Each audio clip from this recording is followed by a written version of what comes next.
제8장. 일곱째 일을 떼실 때에 하늘이 반시간쯤 고요하더니 내가 보매 하나님 앞에 일곱 천사가 서 있어 일곱 나팔을 받았더니 또 다른 천사가 와서 제단 곁에 서서 금 향로를 가지고 많은 향을 받았으니 이는 모든 성도의 기도와 합하여 보좌 앞 금 제단에 드리고자 합니다. 향연이 성도의 기도와 함께 천사의 손으로부터 하나님 앞으로 올라가는지라.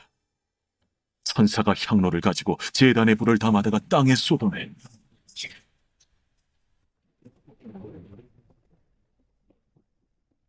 우레와 음성과 번개와 지진이 나더라. 일곱 나팔을 가진 일곱 천사가 나팔 불기를 준비하더라. 첫째 천사가 나팔을 보니 피 섞인 노박과 불이 나와서 땅에 쏟아지매 땅의 3분의 1이 타버리고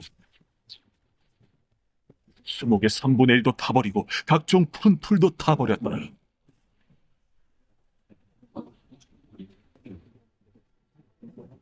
둘째 천사가 나팔을 보니 불 붙는 큰 산과 같은 것이 바다에 던져지매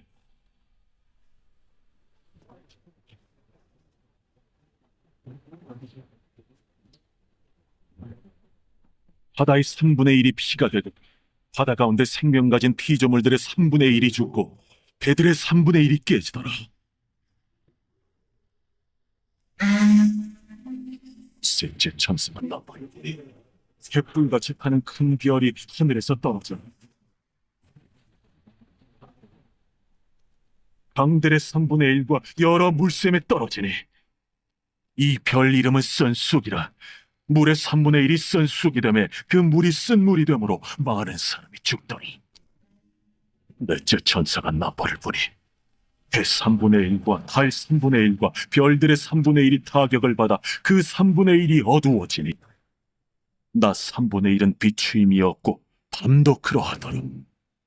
내가 또 보고 들으니 공중에 날아가는 독소리가 큰 소리로 이르되 땅의 사는 자들에게 화가 있으니 이는 새 천사들이 불어야 할 나팔 소리가 남아 있습니다. 처음에는 사소해 보이는 작은 잘못이 시간이 지나면서 큰 죄로 이어질 수 있습니다. 흔히 바늘도둑이 소도둑된다라는 속담처럼 죄는 처음에는 아주 작아 보이지만 점점 더 큰 죄악으로 번지고 그에 대한 하나님의 경고도 더 커집니다. 계시록 8장에서는 우리의 이러한 심판의 과정을 보게 되는데요. 작은 경고처럼 시작됐던 심판은 결국 피할 수 없는 무서운 심판으로 다가옵니다. 1절에 보시면 어린 양이 일곱째 인을 떼실 때 하늘에는 반시간 정도의 고요함이 있습니다. 이 고요함은 앞으로 임할 심판의 중대함과 엄숙함을 예고하죠. 마치 폭풍 전야 같은 겁니다. 온 우주는 하나님의 심판을 숨죽여 기다릴 수밖에 없는 유약한 존재입니다. 성도 또한 하나님의 심판을 의식하며 살아가야 됩니다. 주님은 불꽃 같은 눈으로 세상을 감찰하십니다. 성도는 하나님의 심판을 기억하며 매일 호람데오의 삶을 살아야 되는 것이죠.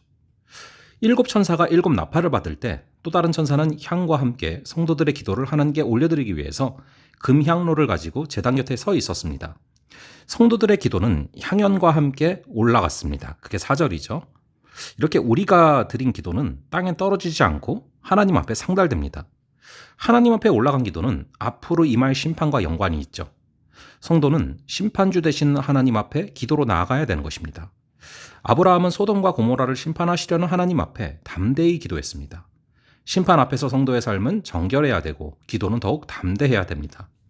이 금향로의 성도들의 기도와 함께 향을 담아 하나님께 드린 천사는 이후 제단의 불을 향로에 담아 땅에 부었습니다. 천사가 땅에 불을 쏟아붓자마자 우레와 음성, 번개, 지진이 일어났습니다. 이 장면은 성도들의 기도에 대한 하나님의 응답입니다. 그러므로 성도는 하나님이 심판하시고 판결하실 것을 신뢰하며 모든 것을 그분께 맡겨야 되는 것이죠. 자신이 직접 판단하고 심판하려는 행위는 무모하고 어리석은 일입니다. 우리의 역할은 기도에 집중하는 것입니다. 하나님은 우리의 기도를 통해서 역사하시기 때문이죠. 이 나팔 소리와 함께 심판이 시작됩니다. 심판의 특징은 점진적으로 강력해진다라는 것입니다. 또한 땅의 것들이 부분적으로 해를 입는다라는 것이 7절의 기록입니다. 이런 특징은 심판 중에도 하나님의 긍휼이 작용하며 회개할 기회가 있다는 가르침을 줍니다. 하나님의 심판이 임하기 전에 재빨리 돌이키는 자가 지혜로운 사람인 것이죠. 강도가 더 세지고 모든 게 파괴될 때까지 애굽의 바로왕처럼 강팍해져서 고집을 부리는 것은 가장 어리석은 선택입니다. 요한은 공중을 날아가는 독수리가 외치는 말을 듣게 됩니다. 독수리는 땅에 있는 자들을 향해 화가 있다 라고 외쳤는데 이는 아직도 심판이 더 남아있다라는 경고입니다. 그게 13절의 기록이죠. 하나님의 심판은 맨 마지막까지 계속됩니다. 하나님은 악을 끝까지 심판하시는 분입니다. 하나님의 심판을 가볍게 여기고 마음대로 행동하는 것은 아주 위험한 오만인 것이죠. 우리는 심판의 무서움을 알고 하나님 앞에 겸손히 살아가야 되는 것입니다. 하나님은 성도들의 기도를 들으시고 악한 세상을 결국에는 심판하십니다. 제 아무리 거대해 보이는 악도 심판 앞에는 지푸라기처럼 타버리고 마는 것이죠. 모든 것을 하나님께 맡기고 기도에 집중할 수 있기를 바랍니다. 하나님은 기도를 하나도 빠짐없이 들으시고 당신의 선한 뜻에 따라 합당하게 역사하시는 분인 줄로 믿습니다. 잠시 기도하겠습니다. 아버지 하나님, 오늘 이 말씀을 통하여서 우리가 하나님의 심판을 기억하며 매일매일 오늘의 순간을 코람데오의 삶을 살아가게 하여 주시옵소서. 심판 앞에서 우리의 삶은 더욱더 정결해지게 하시고 우리의 기도가 더욱 담대해지게 하여 주시옵소서.